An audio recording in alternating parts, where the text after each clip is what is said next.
school is a school where there's a hub of services, supports, and opportunities for youth and families. Well, speaking from my granddaughter's class, she's sixth grade, even though she has six different teachers or subjects, all the teachers communicate with each other to make sure that they are helping the kids to understand the 21st century, and that is you have to work as a team, and I like that a lot.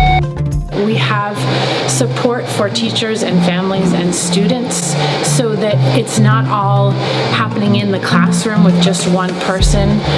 There's wraparound services.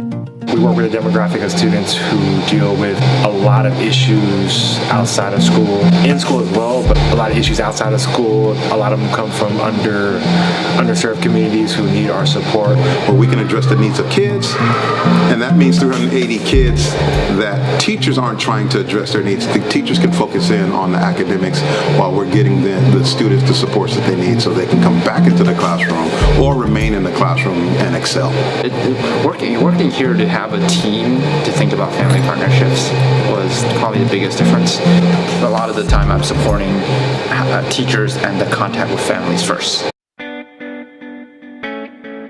There's a hub of services, supports, and opportunities for youth and families. I think community schools enriches the conversation and makes it more nuanced. When you do see behaviors of students in a classroom that we consider inappropriate, that those behaviors are not seen as just inappropriate behaviors.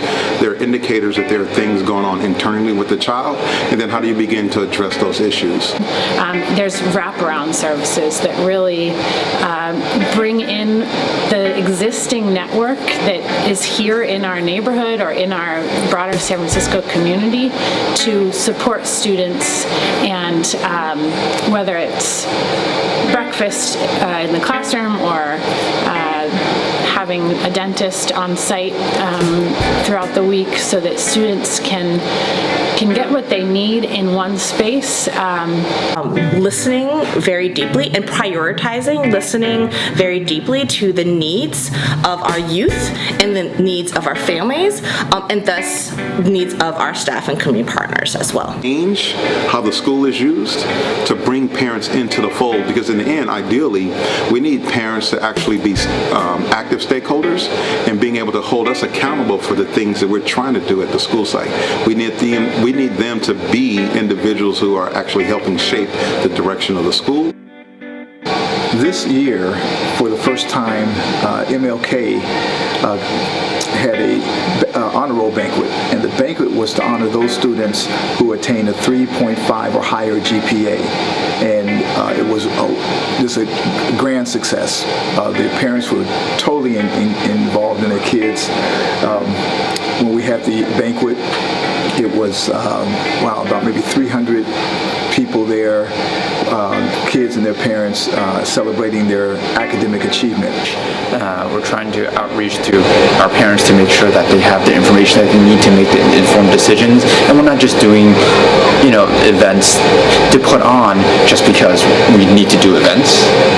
So project-based learning is where students aren't doing individual tasks that are disconnected from a bigger why picture. They are working on projects, just like in the real world, where they're making connections. It's about, again, making sure students see the relevance, why they are learning something, by having them drive their own learning, identify what things they have to research or go to a workshop on in order to address an issue. And then as they're working on that project, they're learning the content standards that California says they should be learning, but in a way that is connected. We are able to see academic gains and social emotional gains that we've never seen before. So we've been able to gain 10% on academic scores in English language arts and math. We've also been able to see a decrease in 90% of our office disciplinary referrals and a 90% dip in our suspensions as well. And that's due to the mindset of us being able to think about our youth as whole children and being able to address the needs of youth, as well as building closer relationships with our families.